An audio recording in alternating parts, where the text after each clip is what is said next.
Hello अस्सलाम everyone, कैसे हैं आप लोग। तो आज हम लोग पढ़ने वाले हैं a letter to God chapter को, जिसे लिखा गया है जील फोन्सिस के द्वारा।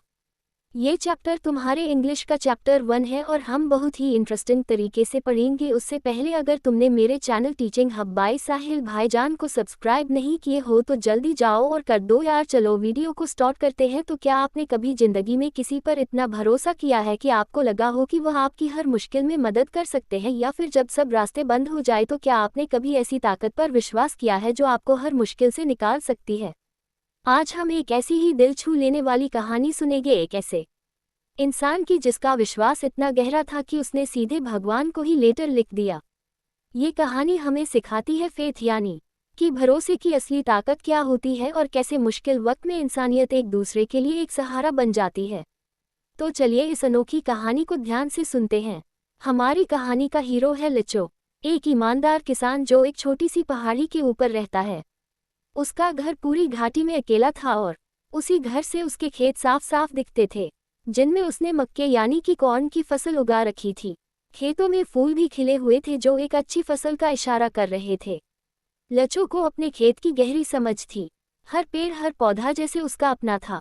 उसे पता था कि अब उसकी फसल को सिर्फ एक चीज की जरूरत है, जो कि है बारिश। चाहे जोर की हो या सिर्फ हल्की सी बूंदाबंदी ही सही, लेकिन बारिश जरूर होनी चाहिए।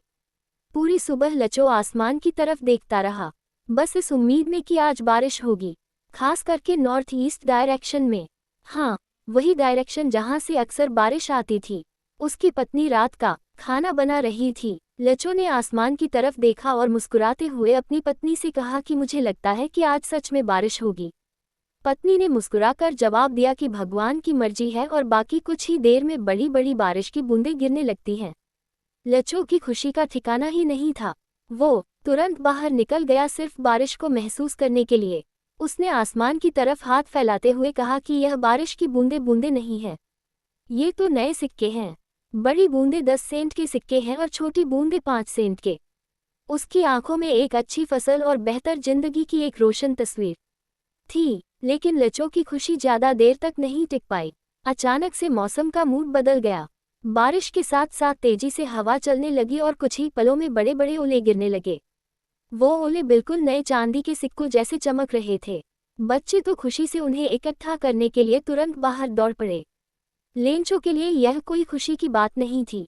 उसने चिंता भरी नज़र से आसमान की तरफ देखा और दिल ही दिल में सोचा, उम्मीद है ये जल्दी ही रुक जाएगा।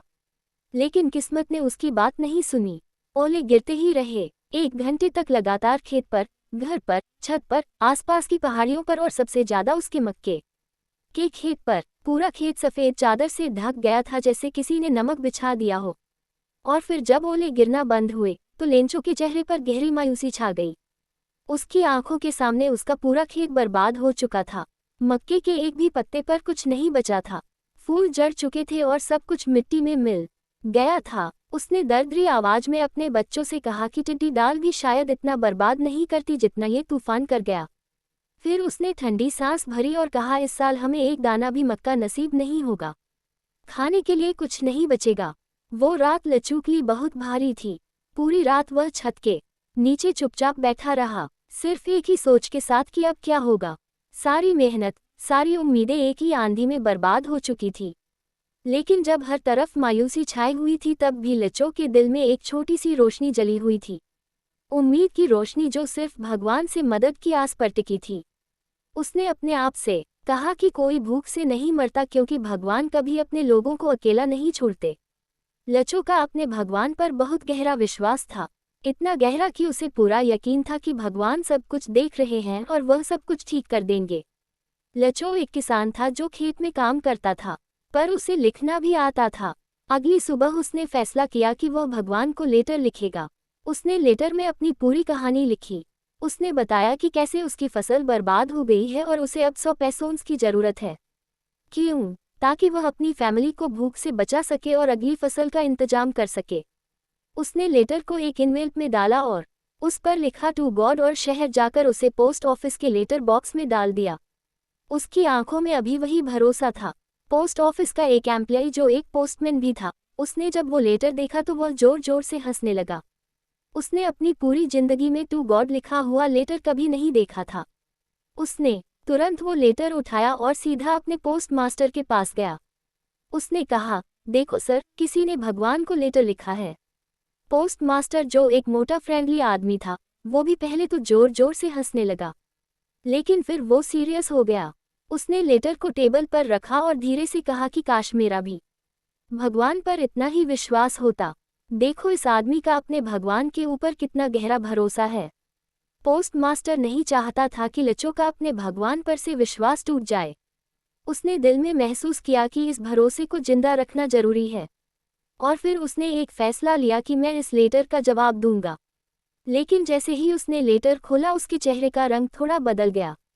वो समझ गया था कि सिर्फ शब्दों से काम नहीं चलेगा, क्योंकि लेटर में लिखा था कि लचो को 100 पैसोंस की जरूरत है। तो पोस्ट मास्टर ने सबसे पहले अपनी सैलरी का एक हिस्सा निकाला।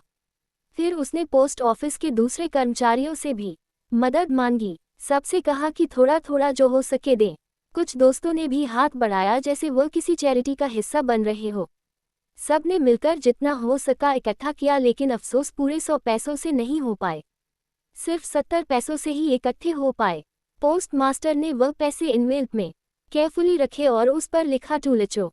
उसके साथ एक छोटा सा लेटर भी डाला, जिसमें सिर्फ एक शब्द लिखा था, जो कि था गॉड, ताकि लचो को लगे कि यह पैसे उसके भगवान ने ही भेजे हैं। अगले संडे लचो थोड़ा जल्दी पोस्ट ऑफिस पहुंच गया, बस इस उम्मीद में कि शायद उसके लिए कोई लेटर आया हो। पोस्टमैन ने मुस्कुराते हुए खुद उसे लेटर दिया, जबकि पोस्ट मास्टर अपने ऑफिस के अंदर से ही चुपचाप सब कुछ देख रहा था और उस पल का इंतजार कर रहा था जब लचो का रिएक्शन सामने आएगा।